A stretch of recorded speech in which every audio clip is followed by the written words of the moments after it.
माता वैष्णो देवी का विश्व प्रसिद्ध और प्राचीन मंदिर भारतीय राज्य जम्मू और कश्मीर के जम्मू क्षेत्र में कटरा नगर के समीप की पहाड़ियों पर स्थित है।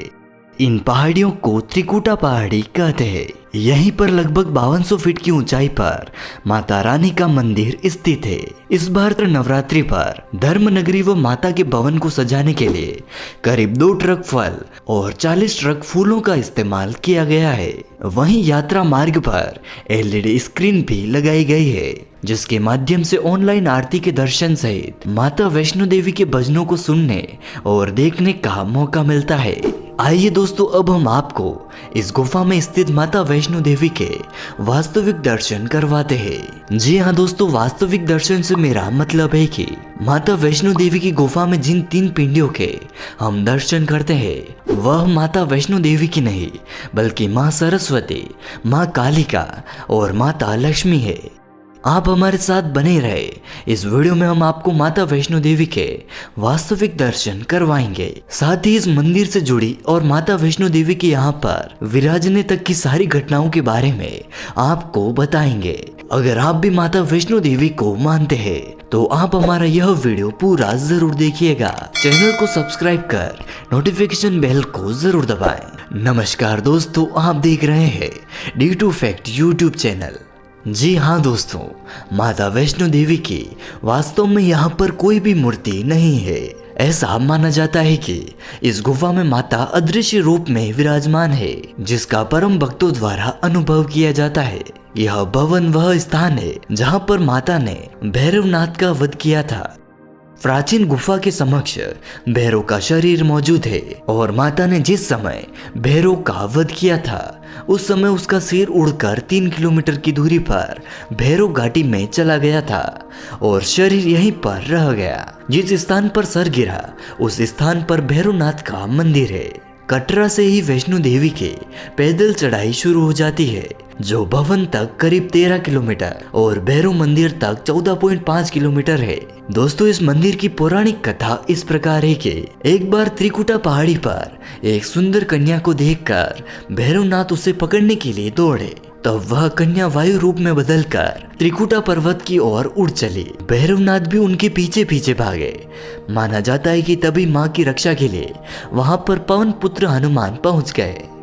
हनुमान जी को प्यास लगने पर माता ने उनसे आग्रह किया कि धनुष से पहाड़ पर बाण चलाकर एक जल तारा निकाली जाए और उस जल से अपने केश धोए। फिर वहीं पर एक गुफा में प्रवेश कर माता ने 9 माह की तपस्या की और हनुमान जी ने उस गुफा के बाहर पहरा दिया। फिर एक दिन भैरवनाथ वहां पर आ धमके। उस दौरान एक साधु ने भैरवनाथ से कहा कि तू जिसे एक कन्या समझ रहा है वह आदि शक्ति जगदम्बा है, इसलिए उस महाशक्ति का पीछा छोड़ दे।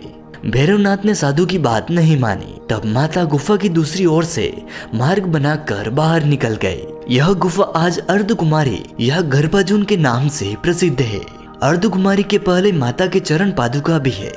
यह वह स्थान है जहां माता ने भागते भागते मुड़कर भैरवनाथ को देखा था। अंत में गुफा से बाहर निकलकर उस कन्या ने देवी का रूप धारण किया और भैरवनाथ से वापस जाने को कहकर फिर इस गुफा में चली गई। लेकिन भैरवनाथ नहीं माने और गुफा में प्रवेश करने लगे। यह देखकर माता की गुफा का पहरा दे रहे हनुमान जी ने उन्हें युद्ध के लिए ललकार दिया और दोनों का युद्ध हुआ। युद्ध का कोई अंत नहीं देखकर माता वैष्णवी ने महाकाली का रूप लेकर भैरवनाथ का वध कर दिया। कहा जाता है कि अपने वध के बाद भैरवनाथ को अपनी भूल का पश्चाताप हुआ और उसने माँ से क्षमा याचना की। माता वैष्णवी जानती थी कि उन पर हमला करने के पीछे भैरवनाथ की प्रमुख मंशा मोक्ष प्राप्त करने की थी। तब उन्होंने न केवल भैरवनाथ को पुनर्जन्म के चक्र से मुक्ति प्रदान की बल्कि उसे वरदान देते हुए कहा कि मेरे दर्शन तब तक पूरे नहीं माने जाएंगे जब तक कोई भी भक्त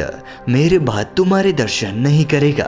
दोस्तों, इसके अलावा भी माता के मंदिर बनाने की एक अद्भुत कथा है। इस कथा के अनुसार 700 वर्षों से भी अधिक समय पहले कटरा से कुछ दूरी पर स्थित हंसाली गांव में माँ वैष्णवी के परम भक्त श्रीधर रहते थे। वह निसंतान और गरीब थे, लेकिन वह सोचा करते थे कि एक दिन वे माता का भंडारा करेंगे। और एक दिन श्रीधर ने आसपास के सभी गांव वालों को प्रसाद ग्रहण करने का न्योता दिया। और भंडारे वाले दिन श्रीधर अनुरोध करते हुए सभी के घर बारी बारी से गए ताकि उन्हें खाना बनाने की सामग्री मिले। जितने लोगों ने उनकी मदद की वह काफी नहीं थे, क्योंकि उनके द्वारा बुलाए गए मेहमान बहुत ही ज्यादा थे। वह सोच रहे थे कि इतने कम सामान के साथ भंडारा कैसे किया जाएगा। भंडारे के एक दिन पहले ही पंडित श्रीधर एक पल के लिए भी सो नहीं पाए, यह सोचकर कि वह मेहमानों को भोजन कैसे करा पाएंगे। वह सुबह तक समस्याओं से घिरे हुए थे और उन्हें बस अब माता के चमत्कार की ही आशा थी। अगले दिन सभी मेहमान पंडित श्रीधर के घर पहुंचे और जहां जगह दिखी वहां पर बैठ गए। उस समय पंडित श्रीधर माता का ध्यान करने लगे। श्रीधर ने जैसे ही अपनी आंखें खोली और सोचा कि इन सभी को भोजन कैसे कराया जाए, तब उन्होंने अपनी कुटिया की ओर एक छोटी सी कन्या को आते हुए देखा जिसका नाम वैष्णवी था। वैष्णवी पंडित श्रीधर की कुटिया में आई और स्वादिष्ट भोजन परोसने लगी। भंडारा बहुत अच्छी तरह से संपन्न हो गया। भंडारे के बाद पंडित श्रीधर उस छोटी सी कन्या वैष्णवी के बारे में जानने के लिए उत्सुक थे, जिसके बाद वह किसी को भी नहीं दिखे। बहुत दिनों के बाद पंडित श्रीधर को उस कन्या का सपना आया। उसमें स्पष्ट हुआ कि वह माता वैष्णो देवी थी। माता रानी के रूप में आई उस कन्या ने पंडित श्रीधर को उस गुफा के बारे में बताया और 4 बेटों के वरदान के साथ उन्हें आशीर्वाद दिया। श्रीधर एक बार फिर खुश हो गए और माता की गुफा तलाशने के लिए निकल पड़े। कुछ ही दिनों के बाद उन्हें वह गुफा मिली। तभी से वहां पर माता के दर्शन के लिए श्रद्धालु जाने लगे और वहां पर एक भव्य भवन का निर्माण हुआ। तो दोस्तों, अगर आपको यह वीडियो पसंद आई है तो इस वीडियो को लाइक और शेयर जरूर करें। ऐसे ही नई जानकारियों के लिए आप हमारे चैनल को सब्सक्राइब कर सकते हैं। फिर मिलते हैं ऐसे ही नए वीडियो के साथ, तब तक के लिए नमस्कार।